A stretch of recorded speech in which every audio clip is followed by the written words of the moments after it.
karena menyala keemasan, memantul di gelar kayu besar dan ukiran Majapahit. Bayangan panjang jatuh di lantai batu yang terasa megah namun mimpi. Udara yang terasa berat seolah menanti sesuatu.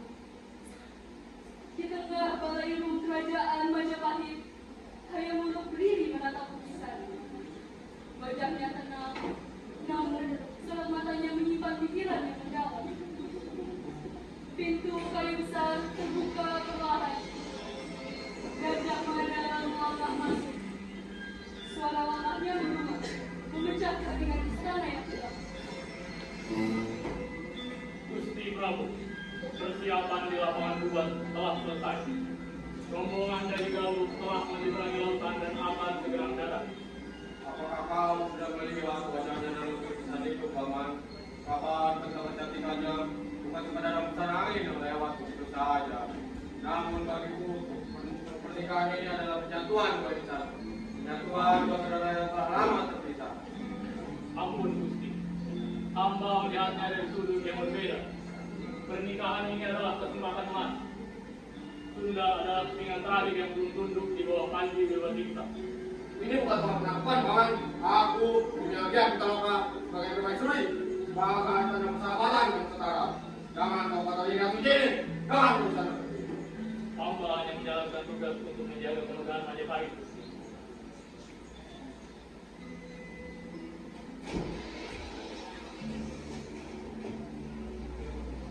Suka tak suka, diizinkan maupun tidak, akan tetap aku lakukan.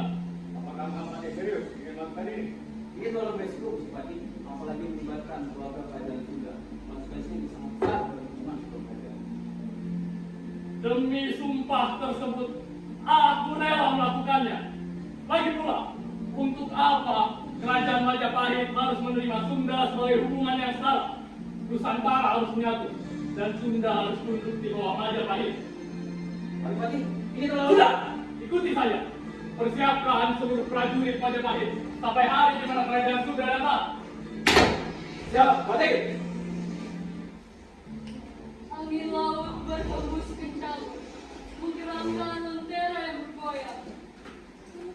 Suasana lapangan terasa dingin, berbeda dengan kemegahan istana. Ia Pitaloka duduk di singgasana bersama Lingga Wanda. Meski tampak tenang, ada desirat gelisah. Ayah anda, kenapa perasaan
Matahari yang menyengat, debu berterbangan di udara, membuat suasana lapangan terbuka terasa panas dan sesak.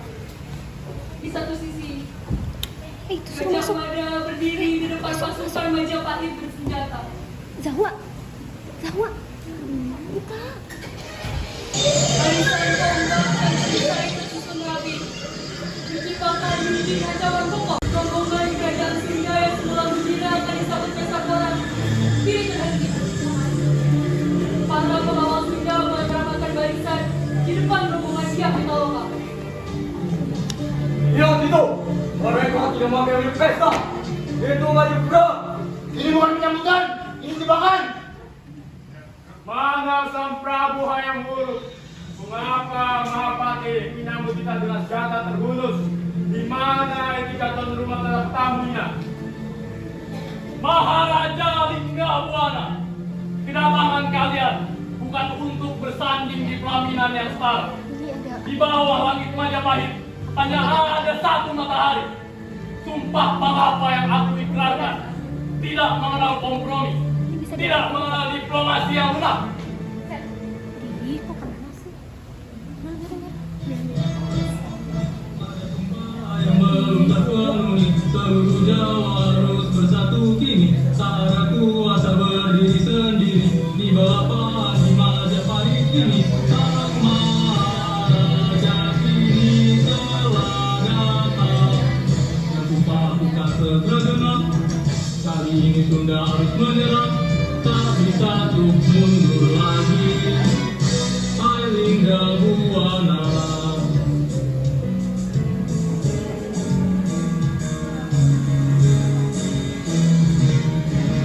Benarkah kau sambut kami dengan perang? Benar. Benarkah kau paksa Sunda menyerah? Benar. Benarkah putih Anda kau boyong? Kami abang kuasa Majapahit.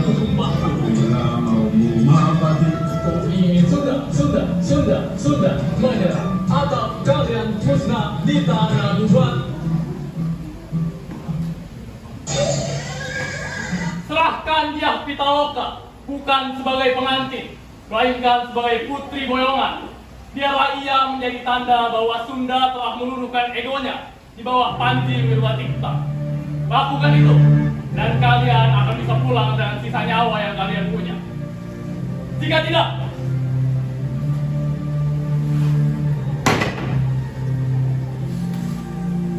maka lapangan bubat ini tidak akan mencatat sejarah pernikahan, melainkan sejarah musnahnya sebuah bangsa karena keangkuhannya sendiri. Pilihannya sederhana, kehormatan yang semu, atau kelangsungan hidup rakyatmu. Bajingan, kaya datang dengan niat suci sebagai keluarga, sebagai tamu kehormatan, bukan sebagai budak merangkap walaupun. Lebih baik kaya mati berangkat tanah daripada menjalankan harga diri kami di bawah kaki Majapahit. Paman Pati, apakah ini cara Majapahit tunjukkan kebesarannya dengan cara yang sehina ini? Kehormatan Majapahit berada di atas segalanya, Tuan Putri. Jika itu pilihanmu, Maharaja, prajurit, serbu! Jangan sisakan satu pun yang menantang!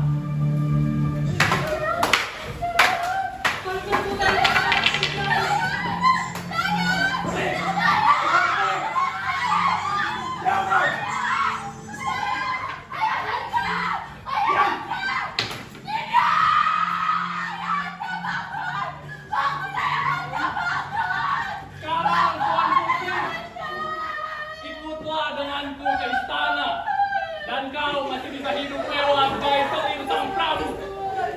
Salih, kau membangkai keluargaku, kau menginjak harganya bangsaku dan kau pikir aku akan mencuci bersaing dengan raja yang membiarkan batinnya menjadi binatang.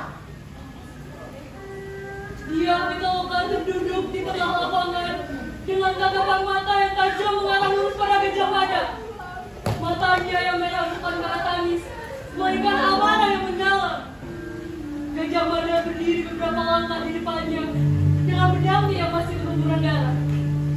Di kejauhan, Hayam Wuruk muncul, berlari tertatih-tatih dengan wajah pucat pasi. Gajah Mada, apa yang telah kau lakukan? Ini adalah pembantaian, bukan kematian. Ampalnya bukan Nusantara untukmu, Gusti. Pitaloka, maafkan aku Aku bersumpah demi leluhurku, aku tak tahu paman mati akan melakukan ini. Terlambat Gusti Prabu. Cinta yang kau janjikan telah hanyut dalam darah ayahandaku. Dan setiap tetes yang membasahi tanah ini menjadi segel antara ikatan kita. Tentu kasihlah itu Pitaloka. Aku akan menghukum siapapun, termasuk Mahapati sekalipun. Mari kita mulai kembali di atas puing-puing ini Pitaloka. Aku mohon. Di atas lisan bangsaku, tidak ada hari esok bagi kita sang Prabu. Biarlah dunia tahu bahwa wanita Sunda tidak bisa dibeli dengan pamflet. Kami tahu cara menjaga kehormatan dengan nyawa.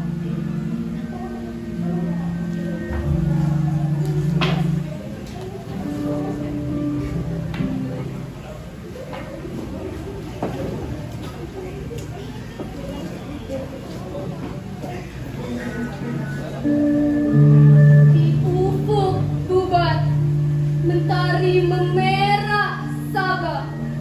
Bukan karena senja, tapi karena duka yang menganga. Cinta yang bermekaran di sela doa. Kini layu terhempas ambisi dan karsa. Satu tikama membasuh noda. Tidak! Pitaloka! Bangun! Bangun Pitaloka! Jangan kau tinggalkan aku dalam kegelapan ini Pitaloka! Puan, paman! Puan! Kau berikan aku dunia, tapi kau menucayanya. Aku akan membangunkanmu sebuah telaga, sebuah tempat di mana airnya akan membasuh luka ini. Namun kau tak akan pernah kembali. Lihatlah ini jagat Pramudita. Aku memerintah dunia. Aku memegang bumi kakak Cakrawala. Namun untuk apa? Aku berhasil menyatukan Nusantara. Namun aku tak mampu menyatukan dua hati yang terkoyak oleh ambisi. Tahta ini, mahkota ini hanyalah debu jika harganya adalah nyawamu Pitaloka. Aku adalah raja yang paling malang di bawah naungan surya. Suara kidung Dukalara mengalun semakin kencang, lalu perlahan menghilang dalam kesunyian.